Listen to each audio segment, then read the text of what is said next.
எப்போதும் சிரித்த முகத்துடன் ஜாலியாக வலம் வரும் குறும்புக்கும் சேட்டைக்கும் பெயர் பெற்ற நட்சத்திர கிரிக்கெட் வீரர் யுஸ்வேந்திர சாஹல் தனது மனைவியை விவாகரத்து செய்ய இறுக்கமான முகத்துடன் நீதிமன்றத்திற்கு வந்து சென்ற காட்சிகள்தான் இவை.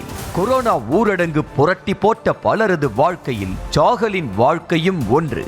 ஊரடங்கு சமயத்தில் ஆன்லைன் நடன வகுப்பில் சேர்ந்த சாஹலுக்கு நடன பயிற்சியாளரான தனஸ்ரீ என்பவருடன் காதல் மலர்ந்தது. 2020 டிசம்பரில் இந்த ஜோடி வெற்றிகரமாக திருமண பந்தத்திலும் இணைந்தனர். காதலும் சிரிப்புமாக சென்ற இருவரது வாழ்க்கையிலும் நீண்ட நாட்களுக்கு மகிழ்ச்சி நீடிக்கவில்லை. மனக்கசப்பு ஏற்பட்டு கடந்த 2 ஆண்டுகளாக பிரிந்து வாழ்ந்து வந்த இருவரும் கடந்த பிப்ரவரி மாதம் விவாகரத்து கேட்டு பாந்த்ரா குடும்ப நல நீதிமன்றத்தில் மனு தாக்கல் செய்தனர். ஏற்கனவே 2 ஆண்டுகளாக பிரிந்து வாழ்வதை சுட்டிக்காட்டி மீண்டும் 6 மாத காலம் பிரிந்து வாழ அறிவுறுத்தாமல் விரைவாக விவாகரத்து வழங்குமாறு இருவர் தரப்பிலுமே கோரிக்கை வைக்கப்பட்டது.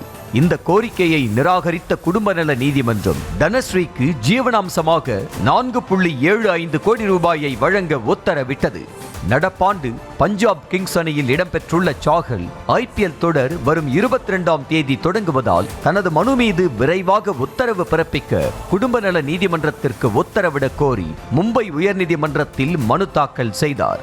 விவாகரத்து ஆனதும் மீதமுள்ள ஜீவனாம்ச தொகையை வழங்குவதாக சாஹல் தரப்பில் உறுதி அளிக்கப்பட்டது. இதனை ஏற்ற மும்பை உயர்நீதிமன்றம் சாஹல் மனு மீது மார்ச் 20ஆம் தேதியே முடிவெடுக்க குடும்ப நல நீதிமன்றத்திற்கு உத்தரவிட்டது. இதையடுத்து சாஹல் தனஸ்ரீ இருவரும் நேரில் ஆஜராக குடும்ப நல நீதிமன்றம் இருவருக்கும் விவாகரத்து வழங்கி தீர்ப்பளித்தது.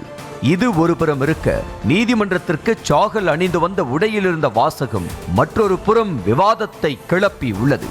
நீதிமன்றத்திற்குள் செல்லும் போது ஓவர் கோட் அணிந்து சென்ற சாஹல் வெளியே வரும்போது அதனை அகற்றிவிட்டு டி-ஷர்ட் தெரியும்படி வந்தார். அதில் be your own sugar daddy என்ற வாசகம் இடம்பெற்றிருந்தது.